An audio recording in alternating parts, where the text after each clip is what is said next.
En el nombre del Padre, y del Hijo, y del Espíritu Santo. Amén. Buenas y santas.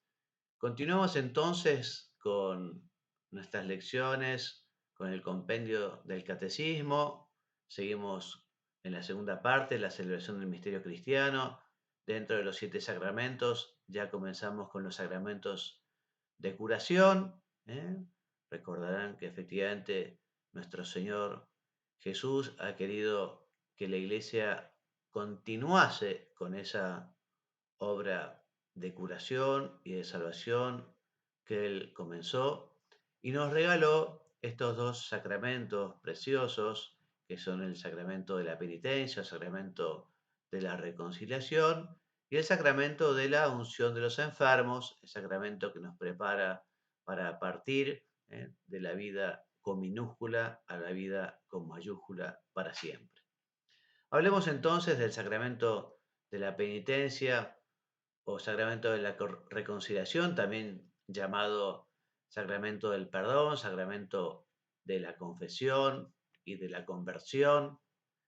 Recordemos cómo el Señor resucitado, aquella noche del domingo, instituyó este sacramento cuando les dijo a los apóstoles: reciban al Espíritu Santo, y a quienes perdonen los pecados le quedarán perdonados, a quienes se los retengan le quedan retenidos. Nos lo cuenta San Juan en su capítulo 20. La penitencia interior es ese dinamismo del corazón contrito, que es tan necesario, porque si no existe la penitencia interior, el verdadero arrepentimiento, y no hay confesión. Para que haya confesión tiene que haber arrepentimiento, no es algo mágico. De modo que si alguien justamente no tiene contrición y por lo tanto no tiene un propósito de enmienda y no piensa cambiar, y aquello, digamos, es una pseudo confesión, porque no hay contrición, no hay arrepentimiento, no puede haber absolución. Entonces, esta penitencia interior, esta contrición implica, les repito, el dolor por el pecado cometido, dolor que se puede fomentar llevando a la oración la pasión de Cristo, llevando a la oración el Vía Crucis, viendo los tantos regalos, dones que Dios nos ha dado. Y además del dolor, bueno, ese rechazo de los pecados cometidos, sabiendo que efectivamente somos débiles y que no estamos, digamos, después de la confesión ya inmunizados al pecado y posiblemente vayamos a tropezar nuevamente, pero sí que tiene que haber ese rechazo y ese firme propósito de no pecar más, apoyado justamente en la confianza de la ayuda que el Señor nos va a proporcionar. Se alimenta de la esperanza y de la misericordia divina. Dios es un Padre que ha enviado a su Hijo para redimirnos, y como el Padre del Hijo pródigo nos espera, y nosotros como buenos hijos de Dios también acudiremos como aquel hijo que después de ofender a su Padre volvió arrepentido. Existen otras maneras de manifestar la penitencia, ¿no? Muchas maneras, especialmente, por ejemplo, el ayuno, la oración y la limosna, que en el tiempo de Cuaresma es particularmente intenso, invitándonos justamente a preparar la Semana de la Misericordia Divina, la Semana Santa, ¿no? Con ayuno, con oración, con limosna. También todos los viernes del año es un día penitencial en el que nos sometemos especialmente a la cruz. ¿Y cuáles son los elementos esenciales del sacramento de la reconciliación? Bueno, son dos: los actos que lleva a cabo el hombre, el penitente, y la absolución del sacerdote que concede el perdón en nombre de Cristo. Veamos entonces los actos propios del penitente. Bueno, por un lado, un examen de conciencia, o sea, un rato de oración para pensar en la presencia de Dios, en qué lo hemos ofendido, en qué le hemos fallado, cuáles son nuestros pecados, ¿no?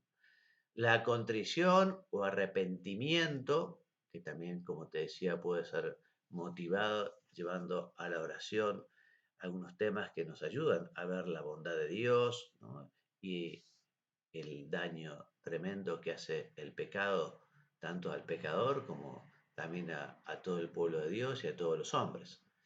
Esta contrición o arrepentimiento es perfecta cuando está motivado por el amor a Dios, ¿no? Porque efectivamente, viendo ese Dios tan bueno y tan grande que le hemos fallado, en cambio es imperfecta cuando se funda en otros motivos, como por ejemplo lo que es la fealdad del pecado o el temor al infierno.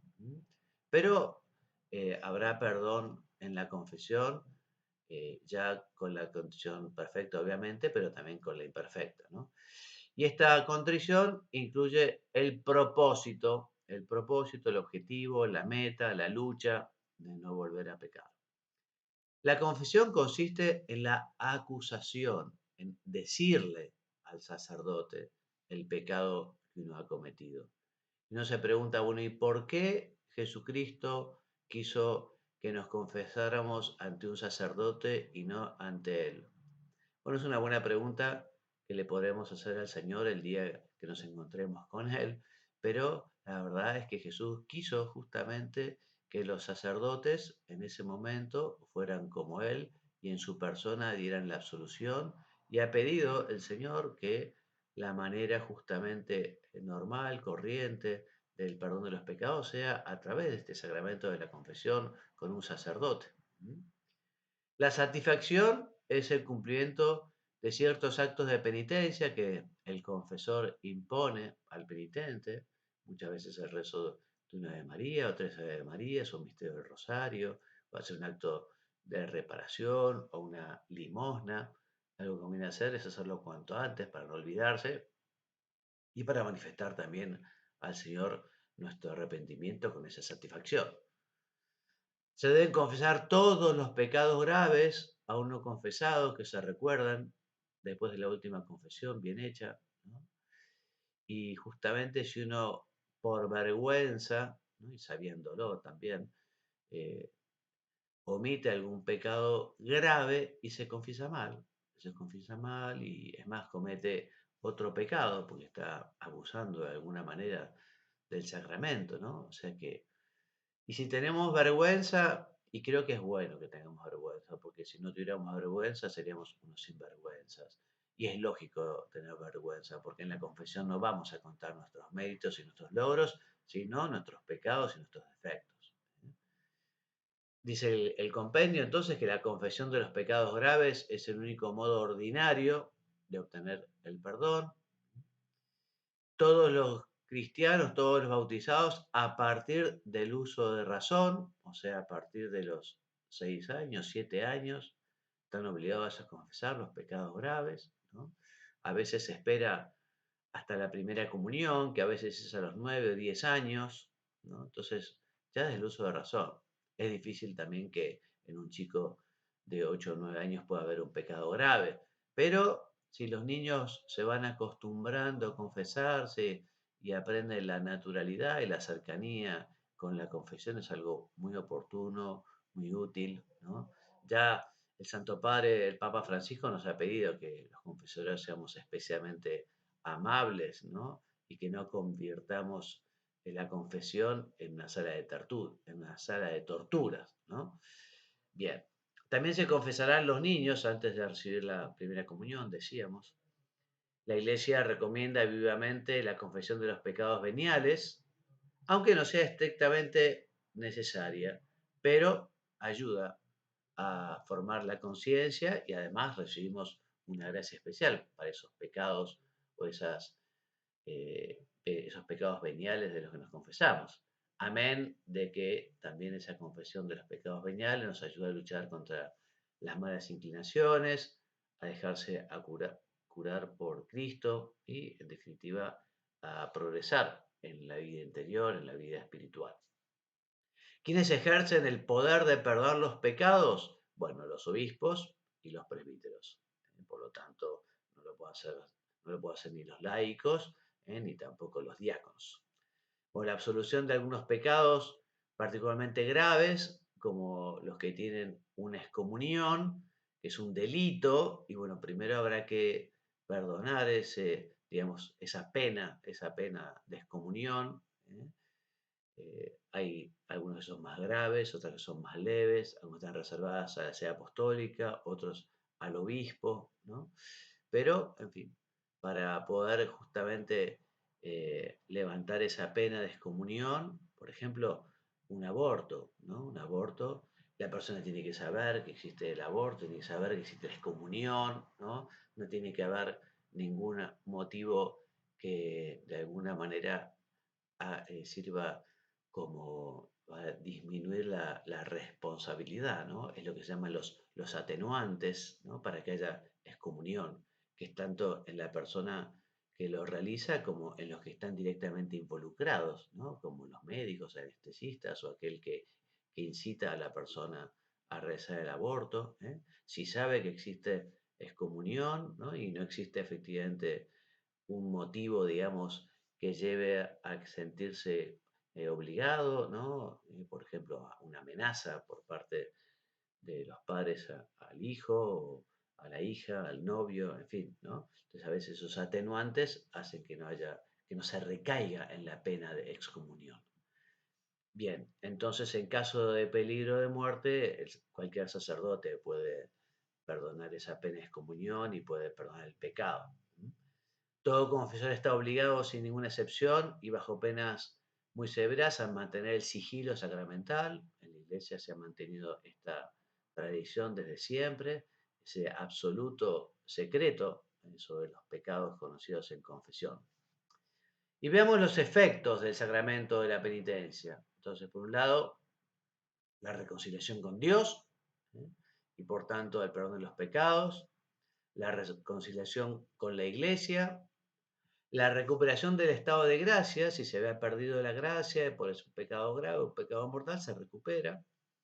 También se remite la pena temporal debida por los pecados, al menos en parte. Por supuesto que se remite la pena eterna, ¿no? La pena eterna, o sea, la pena eterna es si efectivamente el pecado era grave, la pena eterna es el infierno, ¿no? Y la pena temporal es la que también podemos, ¿se acuerdan? Eh, Disminuir con la oración, con la penitencia y también con las indulgencias. Bueno, también la penitencia nos consigue paz, serenidad de conciencia, consuelo del espíritu, también nos aumenta la fuerza espiritual para el combate, para la lucha cristiana, ¿no? En caso de grave necesidad, como inminente peligro de muerte, se puede recurrir a la celebración comunitaria de la reconciliación con la confesión general y la absolución colectiva. Casos muy extraordinarios, que se hunda un barco o se caiga un avión, ¿eh? Por ejemplo, no será motivo para la celebración, digamos, de la confesión general, las grandes peregrinaciones, ¿eh? Se recomendará que la gente se confiese antes de peregrinar o a la vuelta de su peregrinación, ¿no? Bien, entonces también existe la obligación de confesar individualmente y personalmente si es que efectivamente uno ha participado de una confesión general y una absolución colectiva. Y las indulgencias, hablábamos hace un ratito recién, es la remisión de la pena temporal merecida por los pecados, ya perdonados en cuanto a la culpa. O sea, es esa mancha que deja el pecado, esa mancha, se perdona la culpa, que puede ser eterna, pero queda un resto que efectivamente se puede conseguir purificar, te decía, con la oración, con la mortificación, pero también con las indulgencias, ¿no? Que son unas tareas, por decirlo de alguna manera, unas devociones que tienen como este premio, ¿no? Que es la indulgencia. Por ejemplo, hacer 3 días de retiro, de indulgencia, rezar el rosario en familia, indulgencia plenaria. Hay muchas, si ustedes buscan el Ordo indulgentiarum, que es justamente el elenco de las indulgencias, que puede ser plenarias, o sea, totales, o puede ser parciales. Y van a ver cómo efectivamente realizando aquella, aquella devoción y además cumpliendo con las condiciones generales que son rezar por el romano pontífice, confesar y comulgar en un tiempo cercano a aquel acto que tenía la indulgencia, ¿no? Y luchar para tener verdadera aversión o rechazo al pecado venial deliberado. Muy bien, entonces hasta aquí nuestro tema de hoy. La semana que viene, Dios mediante, nos detendremos en el sacramento de la unción de los enfermos.